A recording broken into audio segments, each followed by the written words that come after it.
Dear friends, good evening. Thank you for joining us again this week in our seminar on the science of meditation. And today, we're going to disconnect a little from the stories of the great masters of meditation, and we will dedicate our time to discuss the rules of meditation.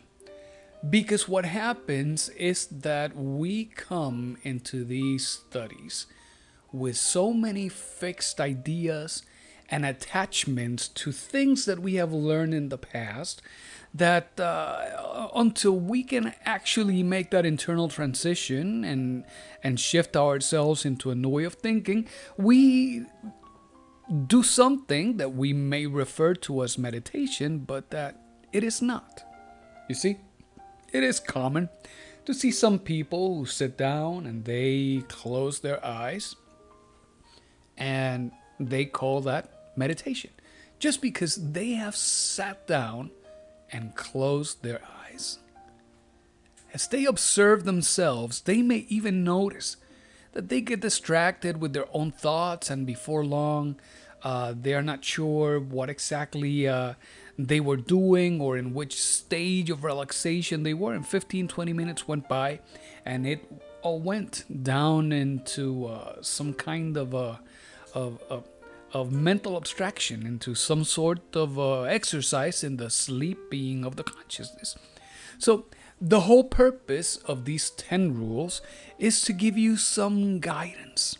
These rules, you certainly do not need to have a checklist with you to make sure that you're complying with them. But the more you become familiarized with them, the more intuitive they become, and the easier it becomes for you to integrate them into the practice. So, now that we are clear on why is it that we need to have these 10 rules of meditation, let's clarify some additional concepts. The first one being, why is it that we meditate? And it is likely that you have heard us say this before, but if not, we meditate simply because we have to calm ourselves down. We are in such a constant state of mental projections that for as long as we continue doing that, there would be no opportunity of our consciousness abandoning the bottle of the ego and experiencing that which is real.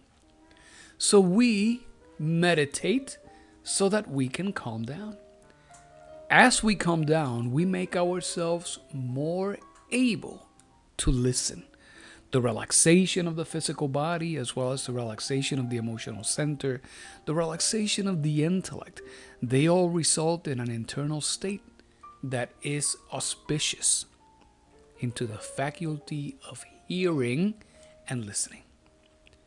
And when that happens, we give ourselves an opportunity to experience that which is real. We do not meditate to satisfy the intellect, because everything that we accumulate in memory will lamentably be erased the moment that we experience the ray of death. The shock is so tremendous that the memories are gone. And it is only through the many experiences that come by virtue of the law of recurrence that as we integrate those experiences into the consciousness, we can then narrate them because they have become part of our living experience. But anything that we just commit to memory will lamentably disappear. So when it comes to the intellect, we are not seeking here to gain any degree of new mental records and accumulate new data. We are not looking at become erudites. Erudition is not experience, and the intellect is certainly not experiential knowledge. We could sit down and do real research, study technical papers, look in the encyclopedias, look in medical journals. We could do all of that, and we could write an essay, we could write some kind of dissertation, but none of that is a demonstration of that which is unitotal. We can use our concept and we can regurgitate information, but that by itself is not the experience of reality. And then we have opinions. Opinions are not clear consciousness of this or that phenomenon. Everybody has an opinion, and everybody has something to say about pretty much anything and everything that happens. So opinions are certainly not a validation of the experience of the truth. And then, well, some people say, well, I think, thus I must exist. And they will take the concept of thinking and say, yes, because I can think this, and I can see it, and I can associate it, and I can reach conclusions. Well, that is true knowledge. And dear friends, what has happened with our thinking process is that we have shaped it. We have tailored our thinking process to be conditioned to our own reactions, to be conditioned to our own insecurities and desires. So when it comes into thinking, we have shaped the mind into intellect. And we are looking at breaking that barrier. And rather than considering our intellect the mind, we are seeking for an opportunity to become so calm, where there is so little mental activity, that the consciousness has the ability to escape and to lose itself within the vast ocean of the great mind. Because everything that we create with our own mind, they are all illusions. All of our mental formations are transitory. They are all rooted in some desire. They are all based on some consideration. And behind them, there is certainly always an ego.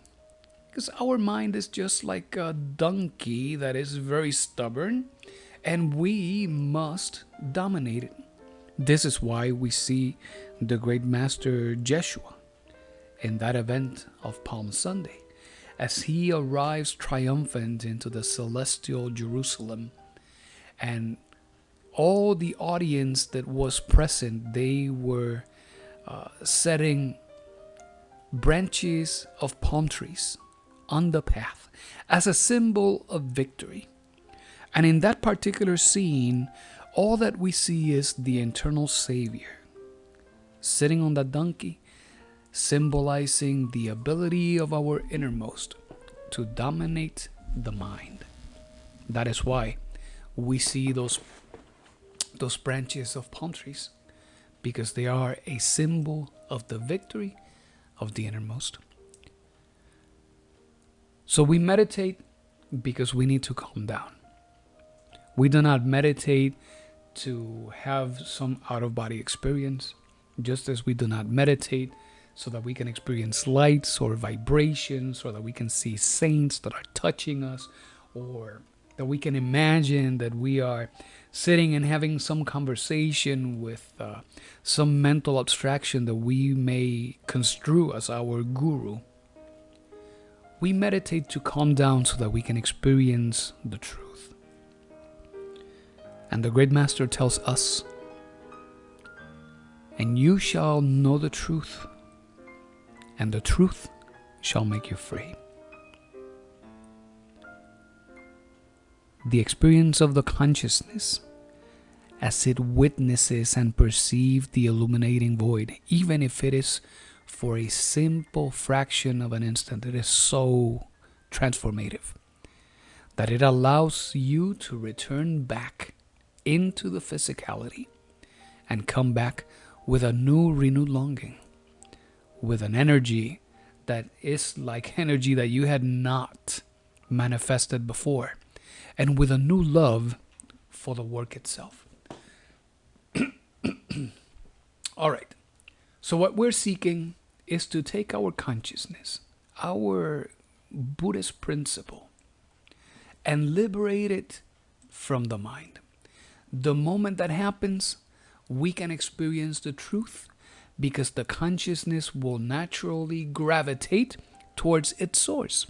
And the source of the consciousness is the human soul of the innermost. And to do this, well, the mind has to be calm. It has to be quiet, inside and outside. And we cannot assume that having the quote unquote blank mind is going to be enough, because Samael tells us having a blank mind is superficial. It is hollow and it is just intellectual. Some people, as they sit down to meditate and they close their eyes, they are sitting there in the anticipation that some thought is going to emerge. And because there are aspects of us, these are of course values, that could be very well your Gnostic ego looking, well, the other egos will be glad to be playing hide and seek. And thus, the Gnostic ego is there looking to see if it finds something, and the other egos are just holding back their projections, because in the meantime, it is the Gnostic ego, the one that is playing tricks in the mind itself. So people will see that black canvas as they close their eyes, and they will think, well, I am not thinking. Is this what I should experience? If I am not thinking, how come I am not experiencing anything? What is wrong? And in those very same thoughts, new mechanical associations will emerge, new images and old experiences will be invoked, and before long, the person is once again identified, fascinated, and trapped within the sleep of consciousness. Okay, we're clear then on what is the purpose of meditation. We want to make sure that we calm ourselves down, because in that deep state of tranquility, we can experience the truth. So, dear friends, these are the 10 rules. Rule number 1 is that we want to become fully aware of our emotional state. Rule number 2, we want to investigate the origin of every thought, of every emotion. Rule number 3, we will do this in serene observation. There will be serene observation of every mental form that comes to the mind. Rule number 4, we will maintain that serene observation holding a sensation of contemplation at every moment of our daily life. Rule number 5, we will assume a receptive psychological state. Rule number 6, there would be tenacity, firmness, consistency of purpose in the practice.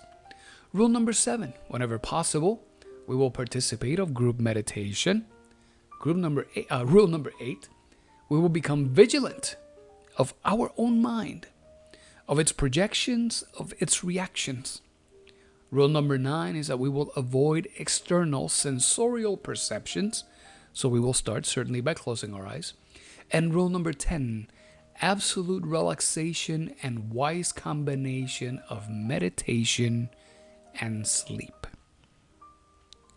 Okay, now that we have covered the 10 rules, let's go ahead and explain them just a little so that we have a better understanding on what this means. We want to have full awareness of our emotional state. Dear friends, that means that every thought that emerges within our realm of understandings, each one of those thoughts is preceded by pleasure or pain, by happiness or sadness, by likes or dislikes, by agreements or disagreements. You can see here the consistent battle of antitheses. So let's make ourselves fully aware of our emotional state. Because behind every thought, there is an ego. Behind every action, there is an ego.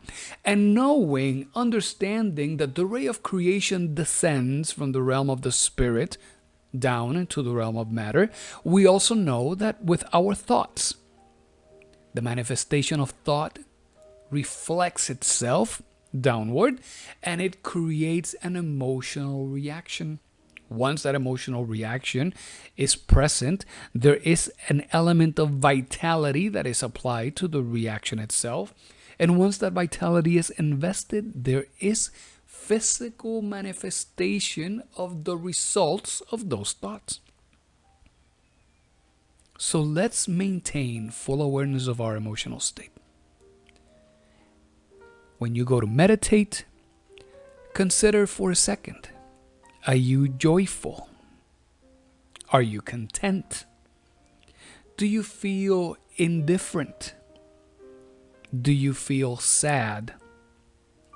Do you feel frustrated? Do you feel afraid? Do you feel numb? Do you feel as if life has no purpose? Do you feel victim? Do you feel that you are in a state of propitiation? Do you feel like there is a need to be adoring somebody else, idolizing somebody else? It is important for us to be aware of all of these different emotions. So remember, every thought that emerges is preceded by pleasure or pain, happiness or sadness, likes or dislikes. Let's make ourselves aware of our emotional state and what preceded it. Because remember, the emotion manifests as a consequence of thought. When it comes into serene reflection, Master Samael tells us, examine and inquire about the origin, the cause, the reason, or the fundamental motive of every thought, memory, image, affection, desire. This second rule brings self-discovery and self-revelation. Now, some students say, whoa, wait. Excuse me. If I'm going to be examining and inquiring about the origin, the cause, the reason, the motive of every thought, this is going to take forever. And the answer to that is, okay. It doesn't matter.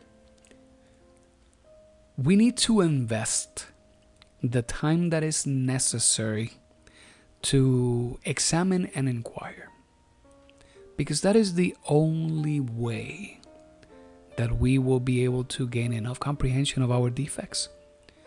And it is only through that comprehension that we can invoke the flaming power of Devi Kundalini and work on the elimination of our aggregates. So to examine and inquire, if it takes 20 minutes, that is great. And if it takes 20 hours, then that is great as well. What is important is that we examine, that we inquire about, from where is this thought coming from? Why is this thought emerging? For what reason did this thought come to be? We have to ask ourselves all of these questions. But these are questions that we will ask ourselves not as if we were having some kind of mental conversation. We will be asking ourselves these questions directly from our consciousness. As you work and you do this work, our intent is to put to use and make active that fraction of consciousness that is still awake in us. And that fraction still has wonderful faculties, tremendous abilities. Let's develop the faculty of imagination, of intuition, and inspiration, so that we can see all of these things in serene reflection without having to undergo through the comparative process of the mind. Samael says we must hold serene observation. And he also says absolute attention to every mental form that takes place within the screen of the intellect. Serene reflection results in the quietude and the silence of the mind. So that absolute attention is telling us that as we see these mental formations, we must limit ourselves to observe, not to become distracted with the next thought that emerges, and in that distraction become identified and fascinated with the new thought that is going to take us down some other tangent. When we do that, well, evidently we become so distracted that we just fall back into the sleep of consciousness and we lose track of anything and everything that we were doing, and thus we must take ourselves back and start all over again. Samael says that we must become spies of our own mind, contemplating its actions from moment to moment. And this is necessary during our day. This is why we have learned about the key of SOL. And as we split our attention between the object, the subject, and the location, not only are we giving ourselves an opportunity to create a new instance of comprehension, we create enough awareness so that when we walk into our exercise of retrospection, we are certainly better accountable for all of the things that we do. And it becomes easier to understand the reasons behind our many reactions throughout the day. The mind becomes substance. The substance of the mind transforms into vibrating undulations. This is what it means that chitta, the mind, becomes vritis, substance. All thoughts become perturbations on the surface of the waters. We need to allow the lake of the mind to remain pristine, serene, calm, reflective at the time of meditation.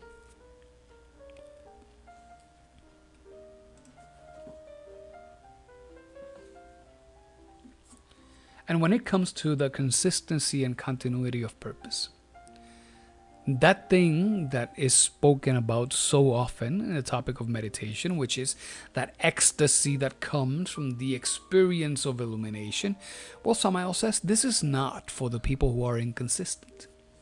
This is not for the people who lack willpower. This is telling us that the moment that we embark in this exercise, for us to be successful, we have to be willing to do it every day. And if at first all we can do is 10 or 15 minutes, then so be it. But 10 or 15 minutes every day after 100 days accounts for many minutes. Perhaps many more than the minutes that we have been experiencing today. So we just need to bring about consistency of purpose. We need to not only define ourselves, but assign to this the importance that this work deserves. And as we start working, then we have to be so decisive that it does not matter if we have not taken a shower, or if we are tired, or if it is late, or if we have to wake up early. We take the time and we do it. This requires that degree of discipline. And of course, Samael tells us scientific meditation can very well be practiced individually or among a group of those who hold affinity. Partaking of meditation in meditation halls is always a very good experience. Let's keep in mind that every thought that emerges creates undulations. Every thought that emerges creates some kind of disturbance in the vast ocean of the mind. So as we all come together, when we are meditating with people to whom we hold affinity to, what will happen is that we will start magnetizing not only the environment, but each other.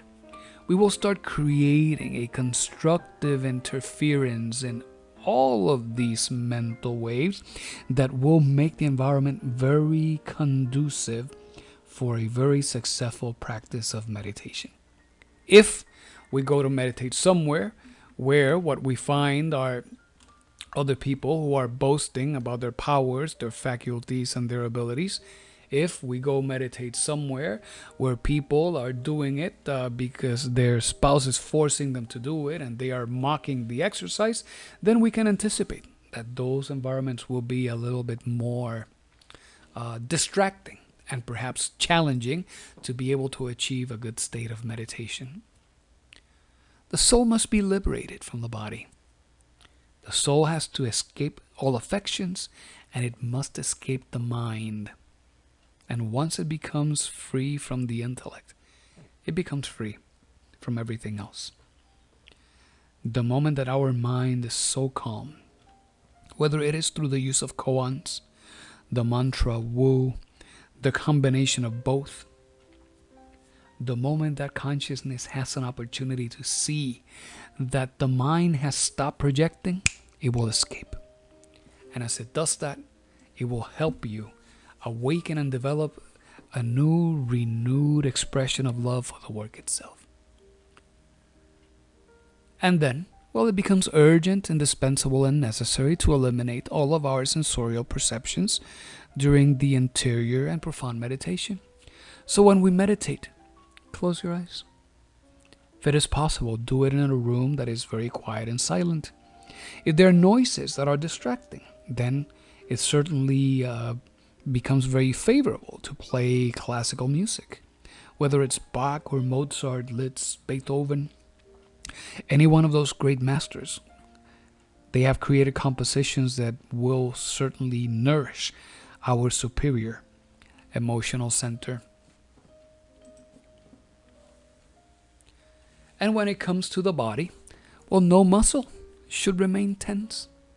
It is urgent for us to provoke and regulate our sleep at will, because illumination results from the wise combination of sleep and meditation. So for us to meditate successfully, we need to be able to reach that threshold of 50-50, half awake, half asleep, half sleep state, half vigil state.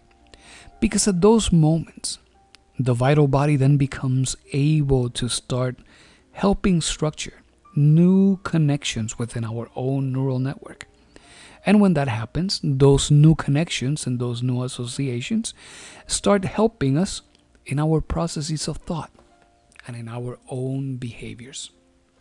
All of this allows us to serenus reflectus, to achieve that condition of mo shao, the clear consciousness of no thinking, a relaxed body, depriving the body of sensorial perceptions, with a calm mind in a good meditation hall, practicing consistently. And once we assume that comfortable posture, to be practicing serene observation, just limiting ourselves to be observants of our thoughts, understanding what existed before and after that thing that we are feeling. This is what helps us walk into a space of a successful meditation. So, dear friends, we sourced this material from Samael's lecture, The 10 Rules of Meditation. Not much for us other than to take this material, reflect on it, and as we internalize it, put it into practice. Dear friends, thank you so much for joining us this evening. May all beings be happy.